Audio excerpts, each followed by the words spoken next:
What's happening, guys? Steve here, Cars with Steve, and in today's video, I'm going to be showing you how to hook up Android Auto and Apple CarPlay in the 2020 Ford Escape. Now, this is a very simple process. It's going to be a quick video, 5-10 minutes at the very most. Going to be going through some of the basics, showing you how to set this thing up and how simple it is to get your iPhone or Android device connected to the 2020 Escape. But guys, without further ado, let's dive right into it and figure out how we can set this technology up in the 2020 Escape.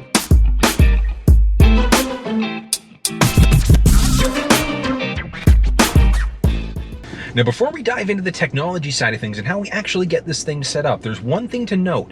The S version of the Escape, so the base model, does not have the Sync 3 capabilities. So you can hook your phone up in order to make phone calls, and that's really about it. But when we get into the SEL and the Titanium, etc., the benefit of looking at that Sync 3 system is that even if you've got the option for built-in navigation, you can run off of your phone's navigation instead. Because maybe you prefer to use Apple Maps, Google Maps, or the Waze application instead. You'd be able to use that directly through the middle screen. So let's dive right into it and figure out how to get these things set up. Okay, now one thing to note is that you do physically have to be connected to the vehicle via USB to use either Android Auto or Apple CarPlay. So what we're going to do is we're going to take our USB port, or USB plug I should say, and we're just going to plug it into any of the available ports inside of the vehicle. That's going to be step one for Android Auto or Apple CarPlay. Next step, what we're going to do is on your iPhone device, so because we are starting off on the iPhone side of things, all you're going to do is take the other side of your USB plug and you're just going to plug it into the phone and watch what happens. So there we go, a little message on the screen letting us know what's happening with Apple CarPlay.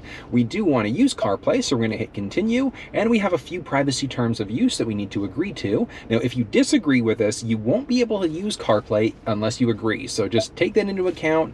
911 Assist is a really useful setting. Now, you don't physically need to be connected by USB in order for this to actually work, but the 911 Assist, what that's going to do is whether you're just connected via Bluetooth or if you're connected via USB, if the vehicle senses a collision, it's automatically going to dial 911 for you. So we absolutely want to make sure that that's turned on, and we hit continue. And as you can see, so the phone is connected, but what it's saying is now we have to unlock the phone. So all we're going to do is enter in our combination, or we can use our fingerprint, whatever the case may be, to unlock the phone. And as you can see, we are now set up. So it's really that simple. We've got my phone, we've got music, maps, etc. So we've got some basics that are going to be mirrored onto this screen. Back on my cell phone for a second, it's now asking me if I want to allow CarPlay to sync, or to use Sync 3 while the phone is locked. Absolutely, we want to be able to do that, so I'm just going to hit allow. And that's really it. So now the phone is connected to the vehicle via USB. We can make phone calls, check text messages, and things like that. But one of the benefits of having this system set up, the Apple CarPlay, is maybe you prefer to use Apple Maps. Maybe you prefer to use Waze instead. So we can select whatever map we'd like to use instead of using the built-in navigation. And that's one of the benefits, because maybe the vehicle that you're getting doesn't have factory navigation. So what you can do is you can run off of your phone instead. So it works very similar to the Apple interface. So we've got a number of different options. We can go through LiveX Live, Spotify, things like that. There are a number of apps that will work directly through this middle screen. Now, if for whatever reason you want to get rid of some features or some of the different apps that are on the screen, we can do that very simply. Under your app settings, we're just going to hit CarPlay. And we're just going to connect to the vehicle. And as you can see, we now have a number of different things. We can get rid of some things. So let's use WhatsApp for a second. So we'll get rid of that.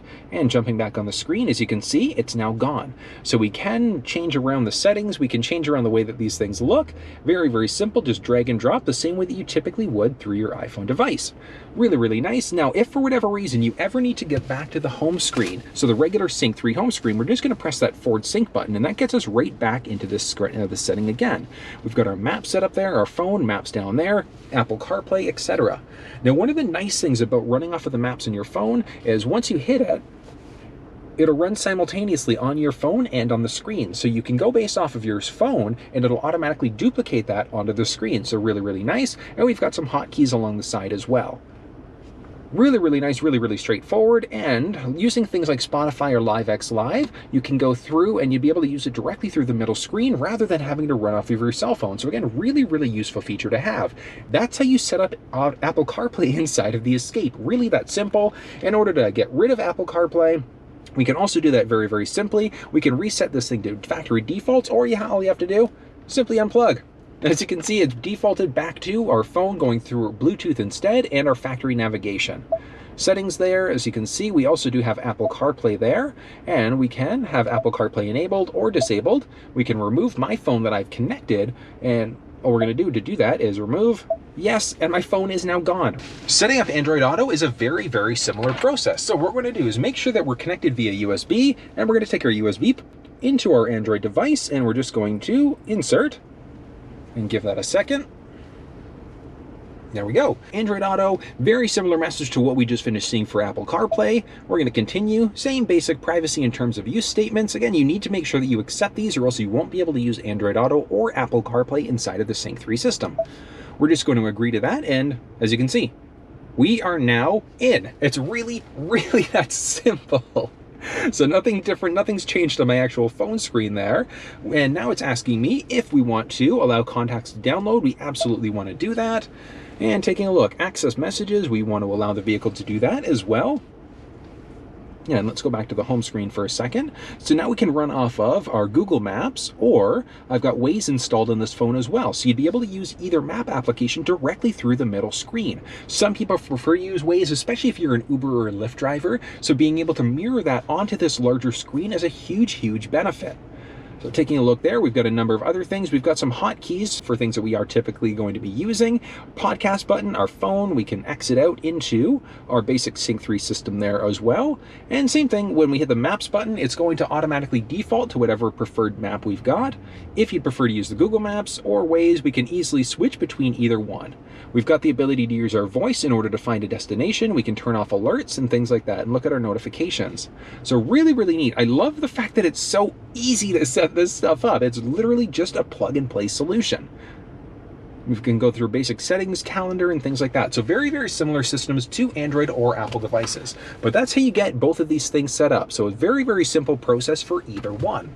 And then in order to turn this off, as I showed you there, we can either click this button on the top in order to exit out into the Sync 3 system, or all we have to do is just physically disconnect. When we physically disconnect, pull out. As you can see, it's now defaulted back to the original. We hit Android Auto, we can turn that off, we can turn off the auto connection, or we can remove my Galaxy phone. Well, folks, that was a quick video showing you how to set up Android Auto and Apple CarPlay in the 2020 Ford Escape. Really that simple, right? If you have any questions, make sure you drop it down below. If there's something that I may have missed, let me know. And if you have an idea for a future video, something that you'd like to see, let me know in the comments, and I will absolutely give you a shout out in a future video. But until I see you guys next time, stay safe.